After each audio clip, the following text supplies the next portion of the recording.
médecin, mais moi là, toi, à titre d'homme politique. Parce que pour un médecin de 63 ans, et qui presque même l'âge avec, qui dévouait toute ville pour le monde qui n'a pas gagné, qui a gagné en compassion, c'est un grand pédiatre, et malgré handicap, il a servi tout le monde.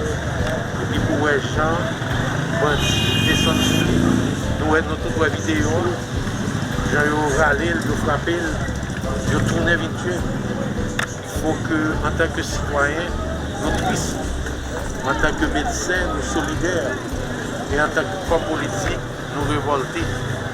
Et nous révolter avec décision pour continuer la lutte pour le faire, pour nous mettre contre l'insécurité qu'a prend le pays, contre le brigandage qu'a prend le pays, contre le kidnapping qu'a passé dans le pays. Nous ne voulons pas nous concentrer sur la mort en soi du docteur Paddy. Nous voulons célébrer sa vie, qui ne peut pas avoir plus belle ce matin du 28 février. Car docteur Paddy était un combattant, un amoureux de la vie, pleinement vécu. Dans son enfance, il a combattu la poliomyélite et en est sorti vivant. Son handicap physique résiduel n'a pas arrêté son trajectoire. Il a combattu notre société discriminante et réussissant avec brio ses études classiques puis universitaires. Il devient médecin. Aimant la vie florissante, il tire vengeance de son passé médical. Il choisit la pédiatrie.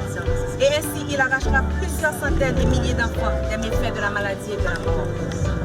Dr Paddy a lutté avec une âme invincible, l'amour des autres, l'amour du devoir, l'amour de bien faire et de mieux faire. Il s'est efforcé d'en enseigner l'utilisation à des générations d'écoliers, étudiants en médecine et internes et résidents. Rien ne l'arrêtait, pas même les 2 ACV qui l'ont frappé l'année dernière, lui laissant des troubles du langage. Il luttait pour retrouver toutes ses facultés, car il était impatient de retrouver ses malades, ses étudiants. Dans sa lutte pour continuer à servir, à préserver la vie, il vient buter ici, en ce lieu fatidique, ce 28 février, contre l'escadron de la mort. Avec tous ceux qu'il côtoyait, depuis ses confrères jusqu'au petit personnel de l'hôpital La Paix, où il a œuvré depuis plus de 12 ans, Dr Paddy se montrait toujours affable et courtois. Ses patients et leurs parents ont joui de son dévouement et de sa générosité. Oui, confrère, tu as fait honneur à ta profession, à ta nature humaine. Ceux-là qui ce matin du 28 février t'ont frappé, maltraité, assassiné, s'imaginent peut-être avoir mis fin à la vie de quelconque. Ils se sont grandement trompés.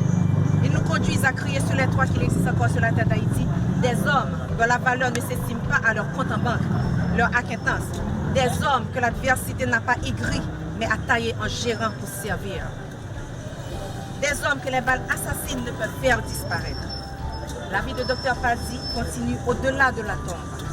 Et son sang qui a coulé dans ce caniveau demande justice, non vengeance.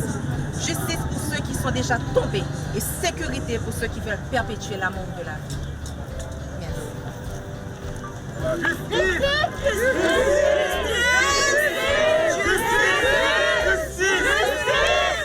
Justice, Dr Paddy. Pas kidnapping.